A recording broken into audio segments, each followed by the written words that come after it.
uğrunda can veririz, can alırız. Allah Resulü bizim her şeyimizdir. Anam babam her şeyim sana feda olsun ya Resulallah. Tekbir! Allahu Ekber! Tekbir! Allahu Ekber! Tekbir! Allahu Ekber! Peygamberimiz için ölürüz. Açın kapıları, canlarını okuyalım. Siz Müslümansınız. Hep birlikte canlarını okuyalım. Tekbir! Peygamberimiz için Ekber! Tekbir! Allahu Ekber! Tekbir! La ilahe illallah! Anam babam her şeyi feda olsun. Peygamberimiz için her şeyi feda olsun. Alçaklar!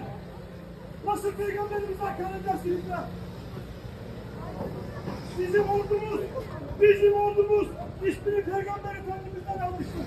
Bu topraklarda kimseye Peygamber Efendimiz'e hakaret ettirmeyiz.